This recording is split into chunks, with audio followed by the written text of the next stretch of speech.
فَأَصَمَّهُمْ، اللہ نے ان کو کانوں سے بہرا کر دیا، وَأَعْمَى أَبْصَارَهُمْ، اور ان کو آنکھوں سے اندھا کر دیا۔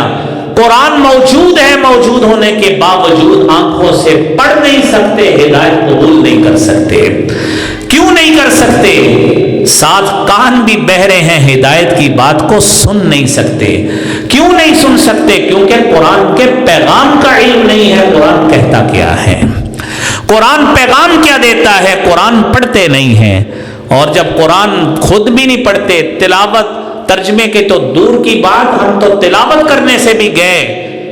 حالانکہ ترجمہ پڑھتے قرآن کا پیغام سمجھ آتا کہ قرآن پیغام کیا دیتا ہے۔ قرآن تو ملانے کا پیغام دیتا ہے، قرآن دور کرنے کا پیغام نہیں دیتا۔ لیکن بھائیو سمجھنے والی بات ہے کہ ہم نے ترجمے سے تو کیا، ہم نے قرآن سے ویسے ہی بے رخی اختیار کر لی، اور جب بے رخی اختیار کر لی تو نتیجہ آپ کے سامنے ہے۔ جتنے ہمارے رشتوں میں سفیدی آ گئی ہے اور خون سفید ہو گئے، کسی کے دکھ کو اپنا دکھ کوئی نہیں سمجھتا،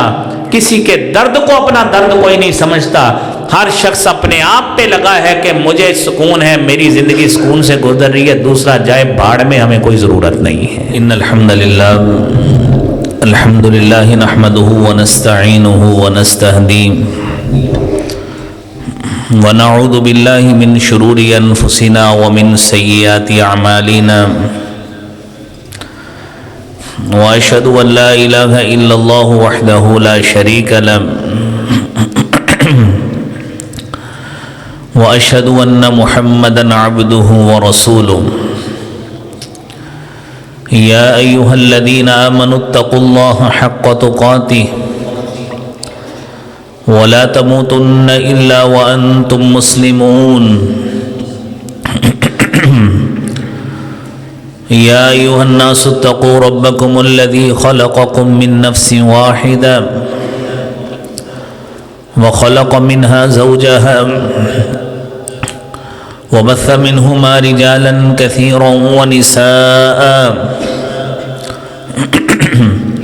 واتقوا الله الذي تساءلون به والأرحام إن الله كان عليكم رقيبا يا أيها الذين آمنوا اتقوا الله وقولوا قولا سديدا يصلح لكم أعمالكم ويغفر لكم ذنوبكم ومن يطع الله ورسوله فقد فاز فوزا عظيما اللهم صل على محمد وعلى آل محمد كما صليت على إبراهيم وعلى آل إبراهيم إنك حميد مجيد اللهم بارك على محمد وعلى آل محمد كما باركت على إبراهيم وعلى آل إبراهيم إنك حميد مجيد رب اشرح لي صدري ويسر لي أمري واحلل عقدة من لساني يفقه قولي رب زدني علما سبحانك لا علم لنا إلا ما علمتنا إنك أنت العليم الحكيم أما بعد إن أحسن الكلام كلام الله وأحسن الهدي هدي محمد صلى الله عليه وسلم وشر الأمور محدثاتها وكل محدثة بدعة وكل بدعة ضلالة الضلالة في النار أعوذ بالله السميع العليم من الشيطان الرجيم بسم الله الرحمن الرحيم والذين يصلون ما أمر الله به أن يوصل ويخشون ربهم ويخافون سوء الحساب صدق اللہ العظیم۔ حمد و ثنا، تعریف و تمہید کبریائی بڑائی اللہ رب العالمین کی ذات کے لیے خاص ہے۔ درود و سلام امام کائنات، امام المرسلین، شفیع المذنبین، رحمت للعالمین، جناب محمد الرسول اللہ صلی اللہ علیہ وآلہ وسلم کی ذات اقدس پر۔ حضرات محترم، آپ نے پچھلے جمعہ میں رسالت مآب صلی اللہ علیہ وآلہ وسلم کی سیرت طیبہ سے درخشاں پہلوؤں میں سے کچھ باتیں آپ نے سماعت فرمائیں، اور اس میں آپ صلی اللہ علیہ وسلم کے معمولات زندگی میں سے سب سے اہم گواہی جو حضرت خدیجہ رضی اللہ تعالی عنہا ام المومنین نے آپ کے حق میں دی ہے، جو ایک حدیث میں صحیح بخاری کی حدیث نمبر 3 میں 5 باتیں ہیں۔ انک لتصل الرحم، کہ آپ تو صلہ رحمی کرتے ہیں، رشتہ داروں کو ملاتے ہیں، تعلق کو بڑھاتے ہیں۔ آج ہماری گفتگو اسی حوالے سے ہی انشاءاللہ ہوگی۔ عربی زبان میں جب ہم لفظ صلہ رحمی بولتے ہیں تو مقاییس اللغہ لغت کی کتاب ہے، الصحاح جوہری کی کتاب ہے، لسان العرب ابن منظور افریقی کی کتاب ہے، جو لغت میں عربی زبان میں بنیادی امہات الکتب کی حیثیت رکھتی ہے۔ لفظ صلہ رحمی یہ 2 الفاظ کا مجموعہ ہے۔ پہلا لفظ ہے لفظ صلہ، عربی گرامر کے اعتبار سے وصل یصل صلۃ ای ضم الشیء الی شیء حتی یعلقہ، کہ ایک چیز کا دوسری چیز کے ساتھ مل جانا، حتی یعلقہ، کہ ایک چیز دوسری کے ساتھ چمٹ جائے، عربی زبان میں اس کو صلہ کہتے ہیں۔ اور دوسرا لفظ رحم، لغت اور ڈکشنری میں موجود ہے، الرحم لفظ الذي تدل على الرق والشفقہ، کہ یہ لفظ ایسا لفظ ہے جو دلالت کرتا ہے رقت پر، شفقت پر، والعطف، یہ بھی لطافت اور شفقت کے معنی میں آتا ہے، والرحمہ، اور رحمت پر دلالت کرتا ہے۔ علامہ نووی رحمۃ اللہ علیہ نے صحیح مسلم کی شرح میں ان دونوں الفاظ کو جمع کر کے صلہ رحمی کی تعریف کی ہے۔ وہ تعریف یہ ہے، یہ الاحسان الی الاقارب علی حسب حال الواصل والموصول، کہ یہ صلہ رحمی، یہ رشتوں کے ساتھ ملانا، رشتوں کو ملانا، رشتہ داریوں سے مل کر رہنا اور رشتہ داریوں کو ملانا، ہی الاحسان الی الاقارب، یہ ایک ایسی نیکی اور احسان ہے، الی الاقارب، جو قریبی رشتہ داروں کی طرف اور تعلق داروں کی طرف کیا جاتا ہے۔ اور اس کی کئی مختلف صورتیں علامہ نووی نے صحیح مسلم کی شرح میں بیان کی ہیں، اور وہ لکھتے ہیں فتارۃ تقول بالمال، بسا اوقات یہ احسان اور نیکی مالی معاونت اور مدد کے ساتھ حاصل ہوتی ہے، فتارۃ تکون بالخدمہ، بسا اوقات یہ تعلق خدمت کر کے نبھایا جاتا ہے، فتارۃ تکون بالزیارہ، اور کبھی کبھار یہ تعلق کسی ایک مسلمان بھائی کی زیارت کرنے کے ساتھ، اس کو خوشکن چہرے کے ساتھ چہرے پہ اسمائلنگ اور مسکراہٹ لاتے ہوئے ملنے کے ساتھ یہ تعلق نبھایا جاتا ہے۔ فَتَارَةً بِالسَّلَامِ، اور بسا اوقات یہ تعلق ایک دوسرے کو سلام کہنے سے، سلامتی کا پیغام بھیجنے سے بھی نبھایا جاتا ہے۔ تو گویا ہر وہ بات جس سے ہم رشتہ داری کے قریب ہوں، اپنے رشتہ داروں کو، اپنے تعلق داروں کو اور اپنے ریلیٹیوز کو اپنے قریب کریں، خود ان کے قریب ہوں، وہ سلام لے کے قریب ہوں، وہ مالی معاونت کر کے قریب ہوں، وہ ان کی مجالس اور محافل کو اٹینڈ کر کے قریب ہوں، کوئی بھی ایسا طریقہ جس کے ساتھ ہمارا تعلق ملتا ہو، ڈیولپ ہوتا ہو، بڑھتا ہو، اس کو صلہ رحمی کہتے ہیں۔ قرآن کریم میں اللہ رب العالمین نے اس رشتے کے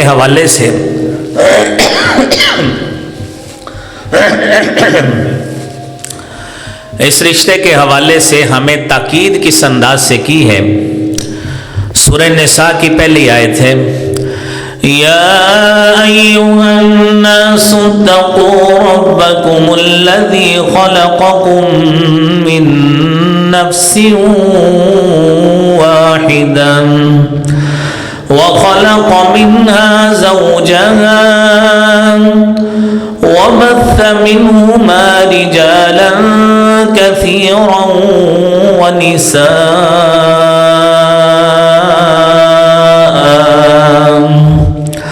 واتقوا الله الذي تساءلون به والأرحام ان اللہ کان علیکم رقیبا۔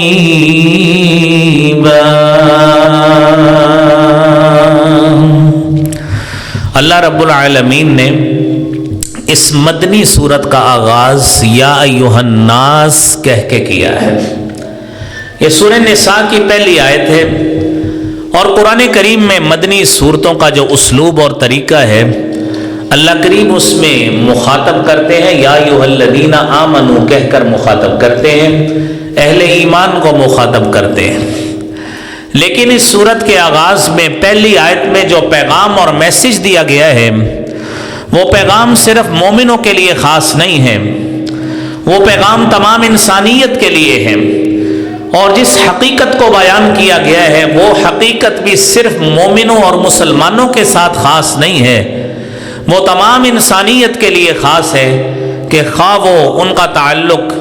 مسیحی مذاہب کے ساتھ ہو، خواہ ان کا تعلق یہودی مذہب کے ساتھ ہو، خواہ ان کا تعلق کنفیوشس عقائد کے ساتھ ہو یا زرتشت اور کمیونسٹ عقائد کے ساتھ ہو، یا بدھسٹ کے ساتھ خاص ہو یا مسلمانوں سے ہو، کسی مسلک مذہب سے اور کسی دنیا کے خطے میں بسنے والا انسان ہو، اللہ تعالیٰ نے تمام کا تخلیقی مرحلہ ایک ہی جیسا رکھا ہے۔ اس لیے اللہ تعالیٰ نے سورہ نساء کا جو آغاز یا ایھا الناس کہہ کے کیا ہے کہ تمام انسانوں اپنے رب سے ڈر جاؤ جس نے تمہیں ایک جان سے پیدا کیا۔ اب اللہ تعالیٰ نے اس انسانیت کو پھیلایا ہے، رشتہ داریاں کیسے بنی ہیں، ہمارے قبیلے اور برادریاں کیسے بنی ہیں، جس کا ہم نے پاس کرنا ہے، جس کا ہم نے لحاظ رکھنا ہے، جس کو ہم نے ملا کے رکھنا ہے، جس کے تعلق اور میل جول کو ہم نے بڑھانا ہے، اور اس تعلق کو ایسا ڈیولپ کرنا ہے کہ محبت اور پیار اور اخوت کا رشتہ ہمارے اندر صحیح معنوں میں انفیوز کر جائے اور ہماری جڑوں میں رچ بس جائے، ہماری رگوں میں یہ خون دوڑے، محبت کا، پیار کا، الفت کا، لطافت کا، شفقت کا، اور ایک دوسرے کے ساتھ عاطفت کا، مودت کا، محبت کا، پیار کا رشتہ بڑھے۔ یہ ہمیں کیسے سکھایا گیا ہے؟ نبی کریم صلی اللہ علیہ وآلہ وسلم نے اس محبت کے رشتے کو خطبہ حجۃ الوداع کے موقع پر آپ نے فرمایا تھا، ایھا الناس ان ربکم واحد، اے لوگو تمہارا رب ایک ہے، وَأَبَاكُمْ وَاحِدٌ، تمہارا باپ آدم ایک ہے، کلکم بنی آدم، تم سارے کے سارے آدم کی اولاد ہو، وَآدَمُ خُلِقَ مِن تُرَابٍ، اور آدم کو اللہ نے مٹی سے پیدا کیا تھا۔ اب آدم علیہ السلام کی جب پیدائش ہوئی، اللہ تعالیٰ نے ان کی نسل چلائی، اور ان کی نسل میں اللہ تعالیٰ نے حضرت نوح علیہ السلام کو پیدا کیا۔ حضرت نوح کو اللہ تعالیٰ نے ان کے 3 بیٹوں سے پوری نسل انسانی کو پھیلا دیا۔ ایک کا نام سام تھا، ایک کا نام حام تھا، اور ایک کا نام یافس تھا۔ اور ہم سارے کے سارے وہ لوگ جو اسلام کے پیروکار ہیں، جو دوسرے الہامی مذہب یہودی کے پیروکار تورات کو ماننے کا دعوے دار ہیں وہ بھی، اور جو انجیل کو ماننے کے دعوے دار ہیں، یہ نوح علیہ السلام کے بیٹے سام کی اولاد ہیں۔ اسی لیے ان تینوں کو مذاہب عالم کی زبان میں سامی مذاہب کہا جاتا ہے کہ یہ سامی مذاہب کے پیروکار ہیں۔ اور دوسرے وہ بلیک لوگ ہیں، حبشی لوگ ہیں، ایک بیٹے کی اولاد سارے بر اعظم افریقہ میں وہ موجود ہیں۔ اور دنیا کا تیسرا جو شکلوں کے اعتبار سے، جسمانی حیت اور شکل ساخت کے اعتبار سے وہ تیسرے بیٹے کی اولاد ہے، جس کو ہم کمیونسٹ کہتے ہیں، جس کو جیپنیز کہتے ہیں، کورین کہتے ہیں، چائنیز کہتے ہیں، یہ جتنے بھی لوگ، حتیٰ کہ ملائیشین اور انڈونیشین لوگ جن کی ساخت سب کی ایک جیسی ہے، یہ تیسرے بیٹے کی اولاد ہے۔ اللہ تعالیٰ نے قرآن کریم میں ہمیں یہ بھی سمجھایا، سورہ حجرات میں بتایا کہ تمہاری قومیں اور برادریاں بنی کیسی ہیں جن کا تم نے پاس کرنا ہے۔ یا ایھا الناس انا خلقناکم من ذکر وانثی وجعلناکم شعوبا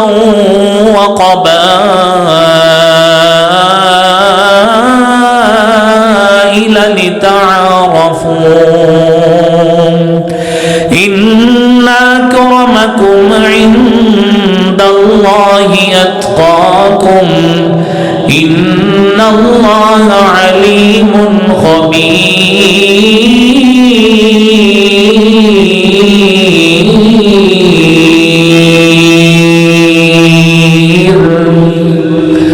اے لوگوں،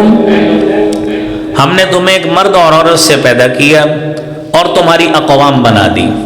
اب نوح علیہ السلام کے بیٹے دنیا کے جس علاقے میں بھی گئے، پھر ان کے بعد علاقائی باؤنڈریاں لگی، مختلف ممالک کی تقسیم ہوئی، اور جب ممالک کی باؤنڈریز لگی ہیں تو کوئی عرب بن گیا، کوئی عجم بن گیا، کوئی پاکستانی بن گیا، کوئی ہندوستانی بن گیا۔ یہ سب سے پہلے نیشنلٹی کے اعتبار سے جو قوموں کی تقسیم ہوئی ہے وہ اس طرح ہوئی ہے، اور پھر اس کی مزید ذیلی تقسیم کی طرف آئیے کہ اللہ رب العالمین نے پھر اس کے بعد اس ذیلی تقسیم میں جو مزید تقسیمیں کی، ایک ملک کے اندر مختلف صوبے بنے، ایک ملک کے اندر مختلف معاشروں کی ترتیب پائی، اور اس معاشرے کے ماننے والے مختلف خاندان بنے، اور کئی خاندان مل کر ایک برادری بنی یا قبیلہ بنا،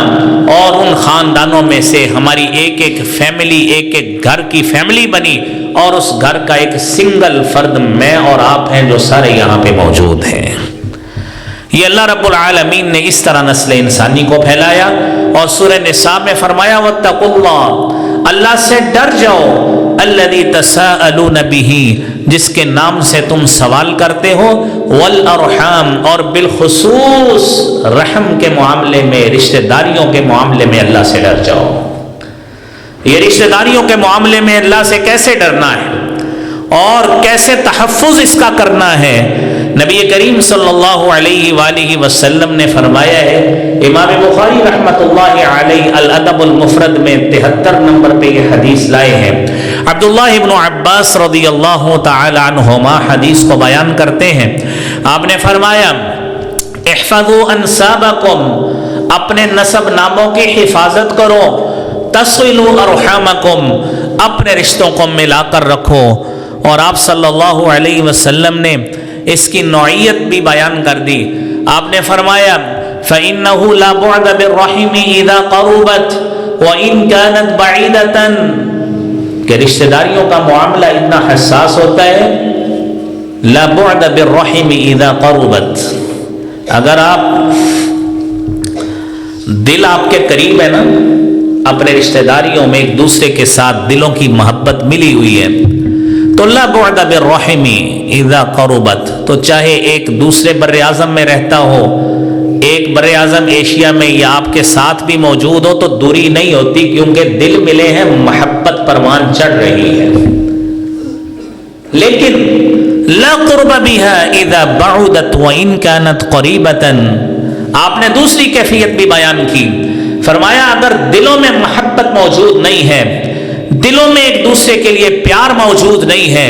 اور دلوں میں ایک دوسرے کے لیے محبت کے جذبات موجود نہیں ہیں، تو آپ اپنے بھائی کو اپنے ساتھ بھی ملا کے بٹھا دیں گے، تو اگر دلوں میں تفرقہ پڑا ہے تو مشرق اور مغرب کا فاصلہ برقرار رہے گا، چاہے آپ کے ساتھ بیٹھا ہے. لیکن آپ نے فرمایا اس کا تحفظ کرو. کل رحم آتیۃ یوم القیامۃ امام صاحبہا، کہ یہ ہر رحم کا رشتہ کل قیامت کے روز اپنے صاحب کے سامنے آئے گا. تشہد لہ بصلۃ، اور اللہ رب العالمین کے سامنے اللہ سے ملانے کی درخواست کرے گا اگر بندے نے اس رشتے کو ملایا ہوگا. وعلیہ بقطیعۃ، اور اس رشتے کے خلاف اللہ سے درخواست کرے گا کہ اللہ اس سے قطع تعلقی کر لے، اس نے مجھے کاٹا تھا. تصور یہ کرنا چاہیے کہ یہ خیالی باتیں نہیں ہیں، یہ تصوراتی باتیں نہیں ہیں، یہ امیجینیٹو سٹوریز نہیں ہیں، یہ حقیقی باتیں ہیں. یہ وہ بات ہے جو میرے اور آپ کے ہادی اور رہبر جناب محمد الرسول اللہ صلی اللہ علیہ وسلم نے فرمائی ہے، اور یہ بات حقیقت ہے. اپنے رشتہ داروں میں دیکھیے، اپنی برادری اور قبیلے میں دیکھیے کہ کئی رشتہ دار اگر آپ ان سے قطع تعلقی کیے ہوئے ہیں، ملتے نہیں ہیں، آپ کے ساتھ بھی سیٹ پہ بیٹھ گئے، اسے سلام ہی نہیں لیتے، تو اس کا مطلب یہی ہوا کہ دوریاں پڑی ہوئی ہیں. لیکن اگر محبت ہے، پیار ہے، تو ایک شخص دوسرے ملک میں بھی رہتا ہو، ہم روزانہ اس سے کانٹیکٹ کرنے کی کوشش کرتے ہیں، محبت بھرے پیغامات بھیجتے ہیں. لیکن بھائیوں اس کی اہمیت کا اندازہ کیجئے کہ ملانے کا فائدہ کتنا ہے اور نہ ملانے کا نقصان کتنا ہے. اگلی حدیث سنیے. عمر بن عبس رضی اللہ تعالی عنہ بیان کرتے ہیں، اتیت رسول اللہ صلی اللہ علیہ وسلم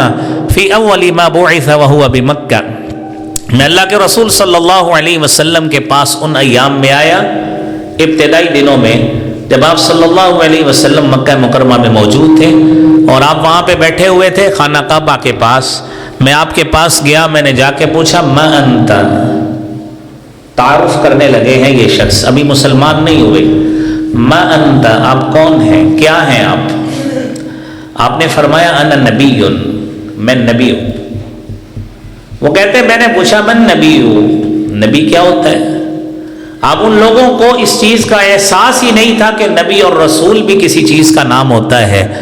وہ اتنے ہدایت سے نابلد لوگ تھے، لیکن جیسے ہی ہدایت سامنے آئی ان لوگوں نے پھر اس ہدایت کو سینے سے لگا لیا. اور آج ہم نے بھائیوں یہ جتنی 8 10 12 14 ہم احادیث سنیں گے، آیت قرآنی بھی آپ نے سن لی، ان احادیث سننے کے بعد ہم نے بھی فیصلہ کرنا ہے کہ ان باتوں کو صرف سننا ہی ہے، صرف یہی کہنا ہے کہ بیان بہت اچھا تھا، جمعہ بہت اچھا پڑھایا ہے، کہ یا اس کو عمل بھی کرنا ہے. یہ فیصلہ انشاءاللہ آج ہم نے کر کے جانا ہے، تاکہ ادھر آنے کا، مسجد میں وقت دینے کا، احادیث نبویہ سننے کا مجھے بھی فائدہ ہو، آپ کو بھی فائدہ ہو، اور پہلے آنے کا مقصد پورا ہو جس مقصد کے لیے یہ جمعہ اور واعظ ہوتا ہے، ہماری زندگیاں بدلیں. اور اگر زندگیاں نہ بدل سکی تو بھائیوں ایک جمعہ کیا 100 بھی پڑھ لیں گے تو اس کا کوئی فائدہ نہیں ہو سکتا. نبی کریم صلی اللہ علیہ وآلہ وسلم کے پاس یہ صحابی موجود ہیں، پوچھتے ہیں من نبی، نبی کیا ہوتا ہے؟ آپ نے فرمایا نبی رسول اللہ، نبی اللہ کا رسول ہوتا ہے، اللہ کا پیغامبر ہوتا ہے، اللہ کا پیغام لوگوں تک پہنچاتا ہے. تو کہتے ہیں میں نے کہا اگر آپ اللہ کے رسول ہیں تو آپ مجھے بتائیے بما رسلک، اللہ تعالیٰ نے آپ کو کیا پیغام دے کے بھیجا ہے؟ تو نبی کریم صلی اللہ علیہ وآلہ وسلم نے فرمایا ارسلنی اللہ. اب آپ سنیے، اس حدیث مبارکہ میں آپ نے اپنی بعثت کا مقصد بتایا ہے کہ مجھے اللہ نے کس مقصد کے لیے مبعوث کیا ہے۔ آپ نے فرمایا ارسلنی اللہ نے مجھے مبعوث کیا ہے بِأَن يُعْبَدَ اللَّهُ، اس مقصد کے لیے کہ اللہ رب العالمین کی عبادت کی جائے، وَتُكْسَرَ الْأَوْثَانُ، جب اللہ کی عبادت کی جائے گی، شرک کی نفی کی جائے گی، بتوں کو توڑا جائے گا، عبادت صرف اللہ کی ہوگی، اور ساتھ مقصد یہ ہے وَتُوصَلَ الْأَرْحَامُ بِالْبِرِّ وَالصِّلَةِ، دوسرا مقصد ساتھ یہ ہے کہ مجھے اس مقصد کے ساتھ بھیجا گیا ہے کہ میں نے اپنے رشتہ داروں کو، قبیل داروں کو، تعلق داروں کو ملا کر رکھنا ہے، قطع تعلق ہی نہیں کرنی۔ اور اسی مقصد کی تکمیل کے لیے جب فترۃ الوحی کے بعد آپ پر وحی نازل ہوئی، انذر عشیرتک الاقربین، اپنے قریبی رشتہ داروں کو ڈرائیے، تو رسالت مآب صلی اللہ علیہ وآلہ وسلم نے اس ہدایت کے لیے، اس وحی الہی کے پیغام کے لیے جو اقرأ باسم ربک الذی خلق کے ساتھ جس کا آغاز ہوا تھا،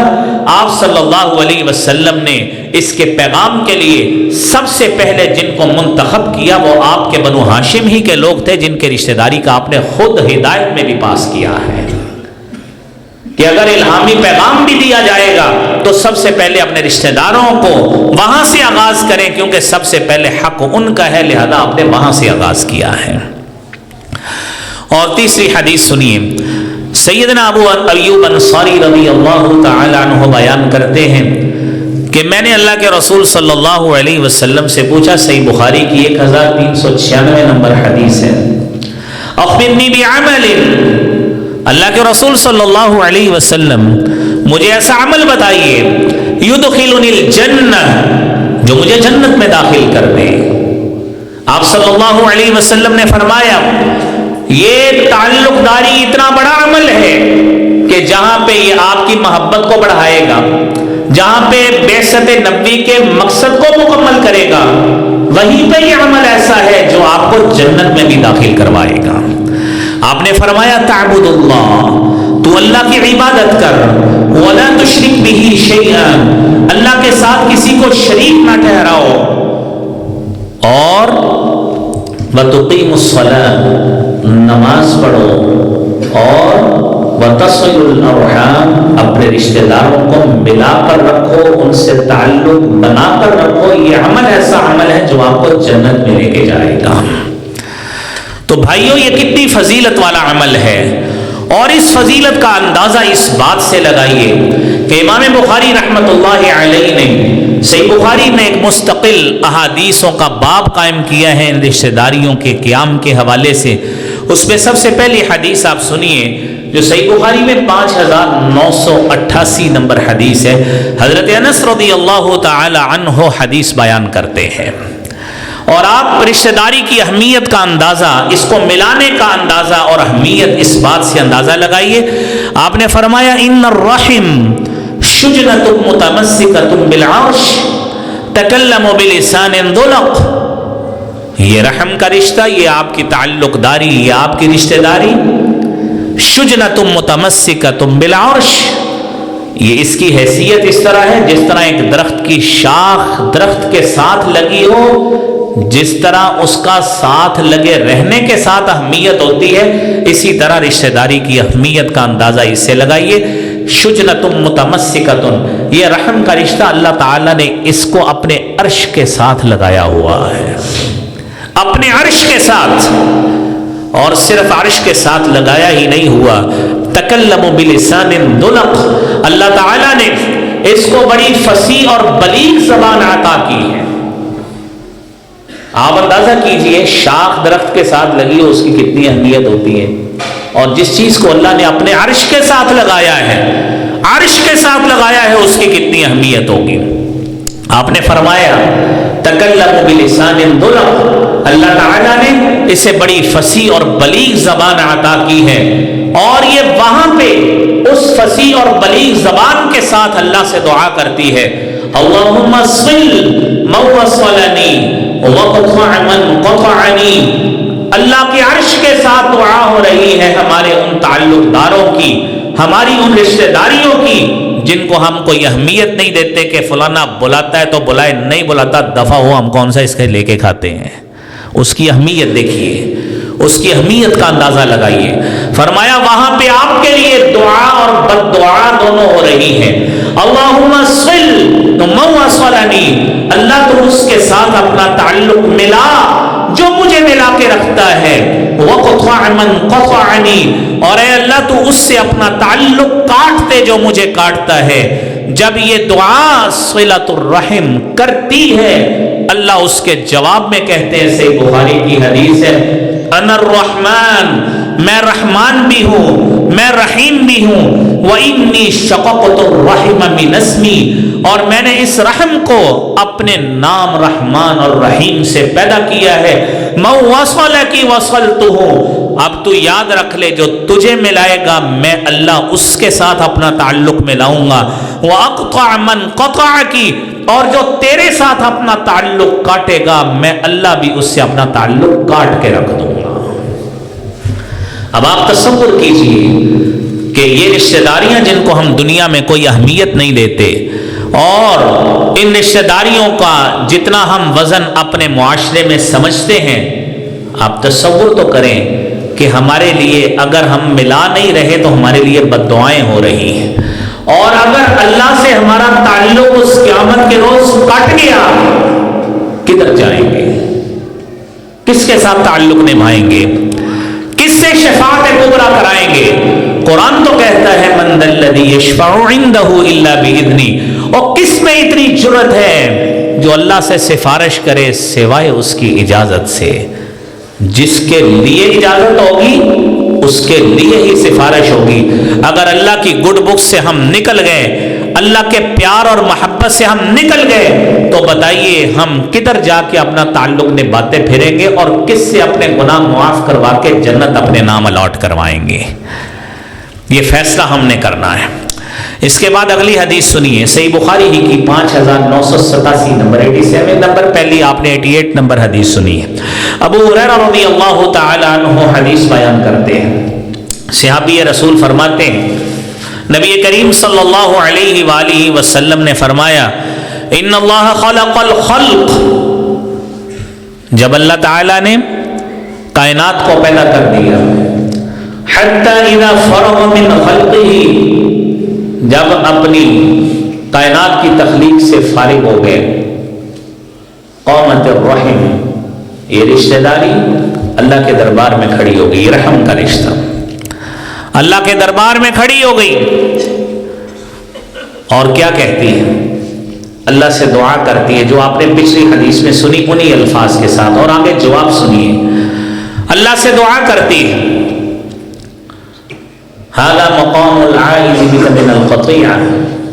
اے اللہ یہ بہترین مقام ہے کہ یہاں پہ قطع رحمی سے پناہ مانگی جائے۔ تو اللہ تعالیٰ کہتے ہیں اما ترضین،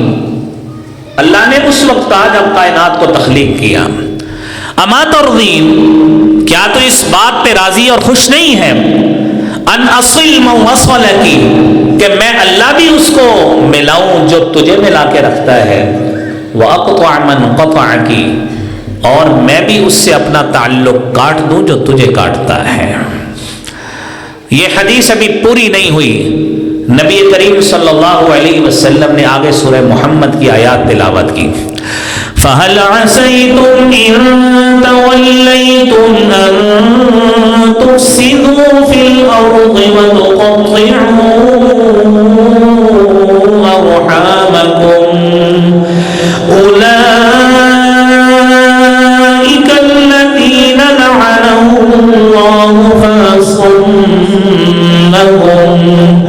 فَأَصَمَّهُمْ وَأَعْمَى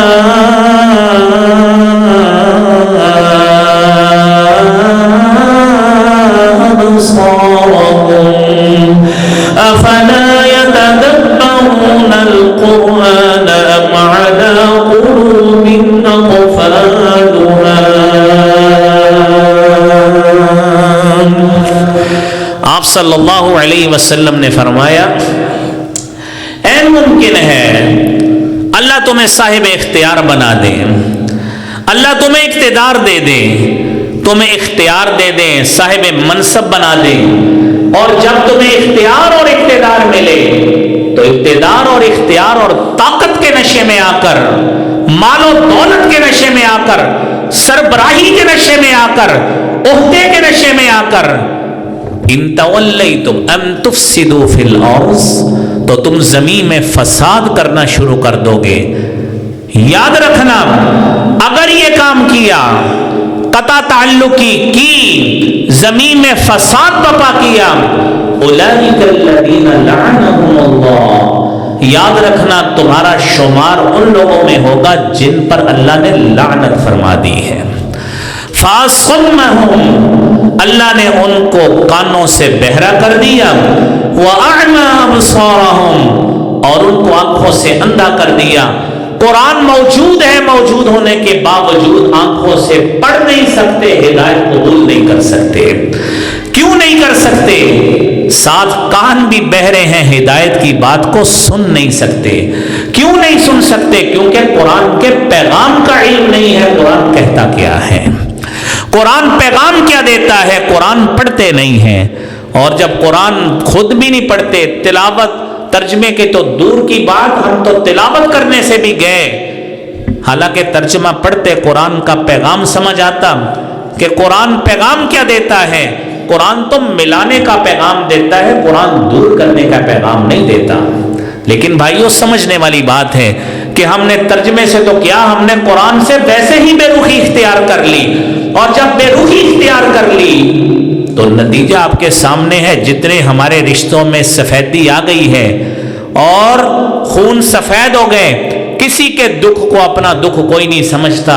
کسی کے درد کو اپنا درد کوئی نہیں سمجھتا، ہر شخص اپنے آپ پہ لگا ہے کہ مجھے سکون ہے، میری زندگی سکون سے گزر رہی ہے، دوسرا جائے بھاڑ میں، ہمیں کوئی ضرورت نہیں ہے۔ یہ تعلق داری کی نیچر نہیں ہے، یہ تعلق داری کو نبھانے کی اسپرٹ نہیں ہے میرے بھائیوں۔ نبی کریم صلی اللہ علیہ وآلہ وسلم نے تو یہاں تک فرمایا ہے، سلمان بن عامر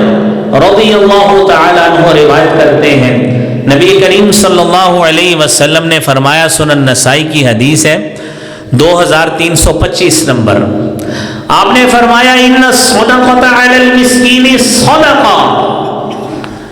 بندہ اپنے رشتہ داروں میں کئی قسم پرسی والے بھی ہوتے ہیں اور مالی پسماندگی والے بھی ہوتے ہیں، غربت اور ناداری کی کیفیت والے بھی ہوتے ہیں۔ اگر اللہ نے آپ کے مالی حالات کو اچھا کیا ہے تو اس کا یہ مطلب ہرگز نہیں ہے کہ آپ ان کو بھول جائیں، آپ ان کو بھول جائیں، یہ ہرگز نہیں ایسا ہونا چاہیے۔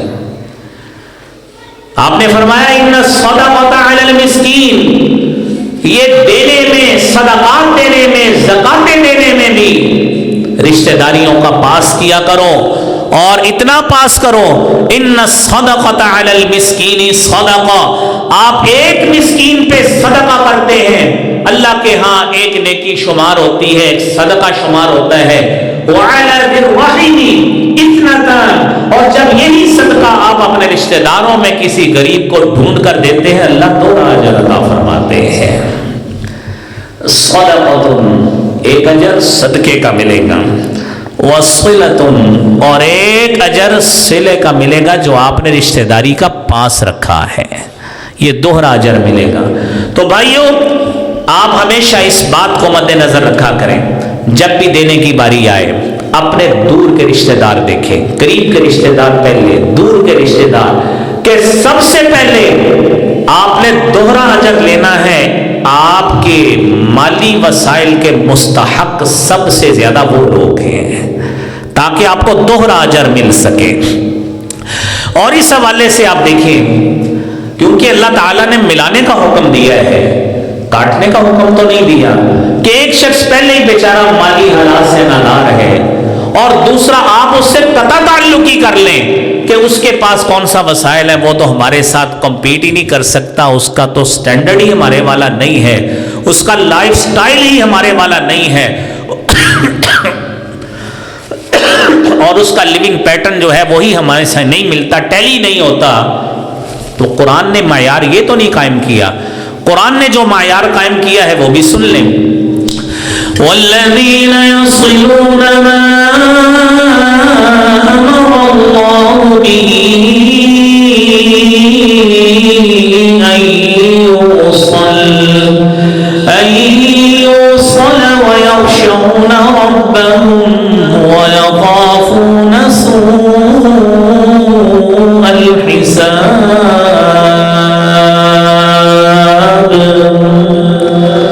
یہ مومنوں کی صفت یہ ہے.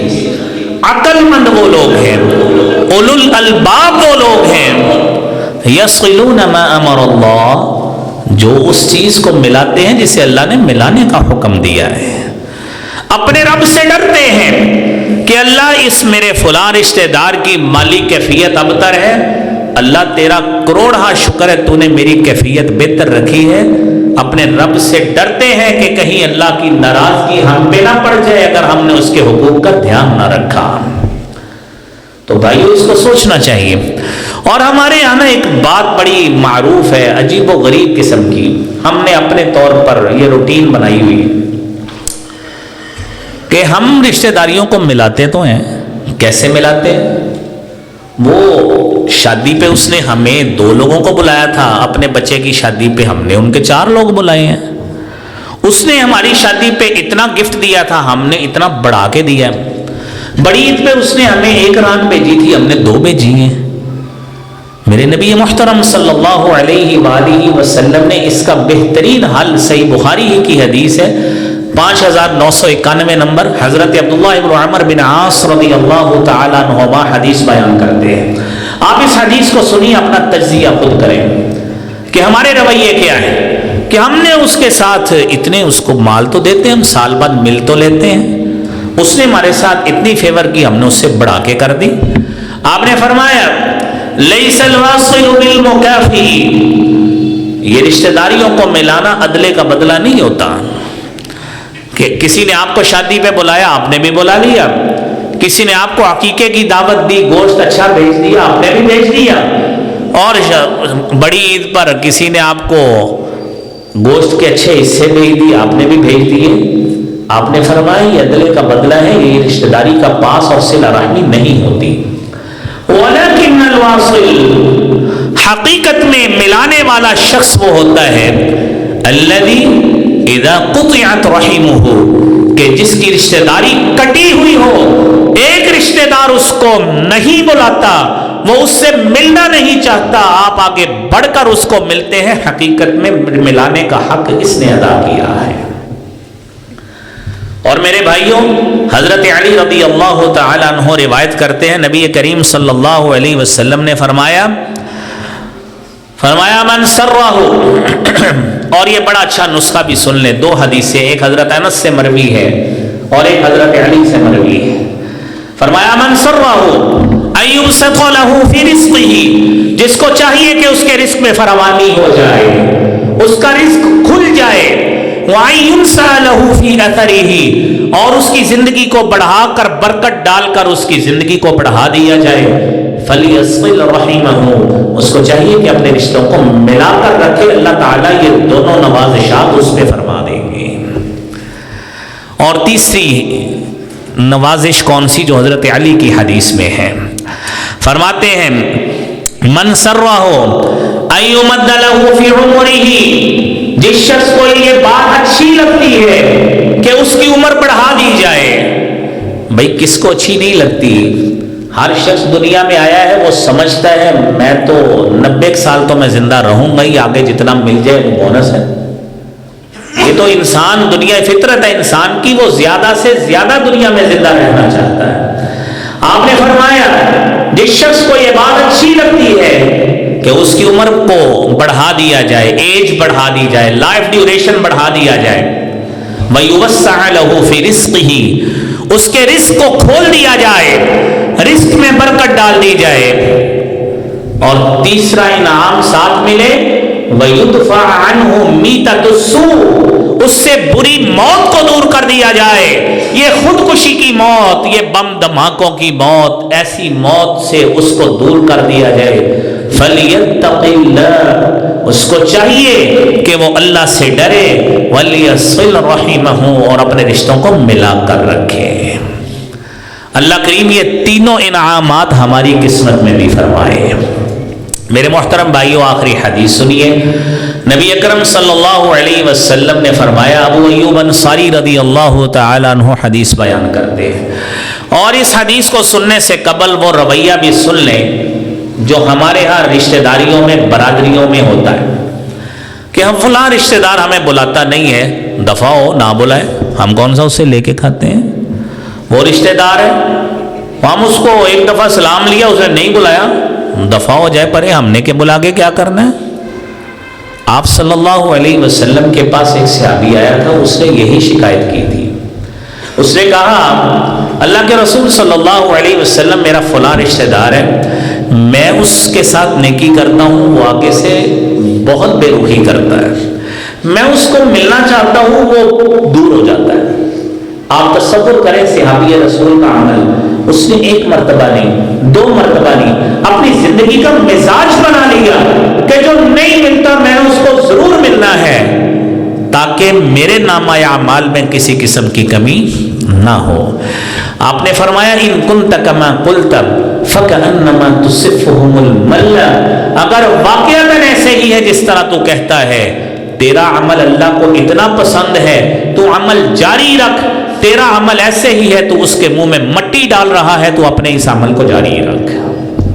کوئی نہیں ملتا، نہ ملے، تو نے مل کر رہنا ہے۔ کوئی آدمی نہیں ملتا، اس سے بڑھ کر سلام لو، یہ اپنے تعلق کا معیار بنا لے۔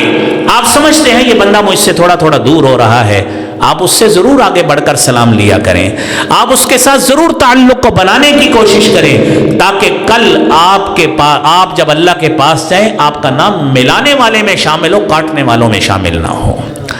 حضرت ابو ایوب انصاری رضی اللہ تعالیٰ عنہ حدیث بیان کرتے ہیں، رسالت مآب صلی اللہ علیہ وسلم نے فرمایا، لا یحل لمسلم، کسی مسلمان کے لیے حلال نہیں ہے، جائز کا لفظ یا ناجائز کا نہیں بولنا،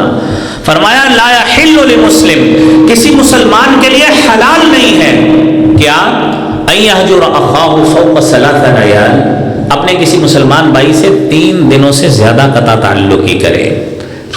آپ نے وہ نیچر بھی بیان کر دی، فرمایا یلتقیان، برادری ایک ہے، قبیلہ ایک ہے، دونوں کی آپس میں بسا ملاقات ہو جاتی ہے، کسی ایسے فیملی فنکشن پہ چلے گئے، وہ بھی انوائٹڈ ہیں، آپ بھی انوائٹڈ ہیں، دونوں اکٹھے ہو گئے، ملے دونوں، سامنے آمنا سامنا ہو گیا، لیکن جان بوجھ کر ایک نے ادھر کو منہ کر لیا، دوسرے نے ادھر کو منہ کر لیا۔ یہ صحیح بخاری اور صحیح مسلم دونوں میں حدیث موجود ہے، اور یہ ہمارا رویہ ہے معاشرے کا کہ جس سے ہم نے تھوڑا سا پہلو دہی کرنی ہوتی ہے نا، اگنور کر دیتے ہیں، جس طرح ہم نے دیکھا ہی نہیں ہے۔ اللہ تو دیکھ رہا ہے کہ آپ نے دیکھا ہے کہ نہیں دیکھا۔ فرمایا یلتقیان، دونوں ملتے،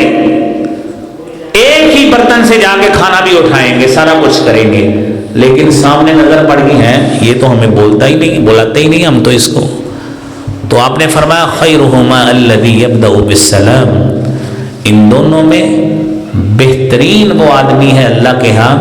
الذی یبدأ بالسلام، جو السلام علیکم کہنے میں پہل کر لیتا ہے۔ میرے بھائیوں، آج یہ عہد کر کے اٹھیں کہ اپنے رشتہ داروں میں جو آدمی، جو خاتون ہماری رشتہ دار ہمیں نہیں بلاتی، ہم نے اس کو آگے بڑھ کر ملنا ہے، ملائیں گے جی ضرور۔ آپ صلی اللہ علیہ وسلم نے فرمایا، ان اللہ لا یعمر بالقوم الدیار، اللہ کریم ایسے لوگوں کو آباد کرتے ہیں، ان کے گھروں کو آباد کرتے ہیں، وَيُثَمِّرُ لَهُمُ الْأَمْوَالِ، ان کو مال و دولت اور پھلوں کی کثرت دیتے ہیں، وَمَا نَظَرَ إِلَيْهِمْ مُنْذُ خَلَقَهُمْ بُغْضًا لَهُمْ، اور جب سے اللہ نے پیدا کیا ہے، اللہ نے کبھی ان کی طرف بغض کی نظر سے نہیں دیکھا۔ صحابی پوچھتے ہیں، اللہ کے رسول صلی اللہ علیہ وسلم، اتنی بڑی نعمتیں کیسے حاصل ہوتی ہیں؟ فرمایا بِصِلَتِهِمْ لِأَرْحَامِهِمْ، اپنے رشتہ داروں سے میل جول رکھنے سے اللہ تعالیٰ عطا فرماتے ہیں۔ میری اللہ رب العالمین سے دعا ہے، اللہ کریم ہمیں بھی یہ نعمت عطا فرمائے، اللہ کریم ہمیں بھی اپنے رشتہ داروں کو آگے بڑھ کر ملنے کی توفیق عطا فرمائے۔ وآخر دعوانا الحمد للہ رب العالمین۔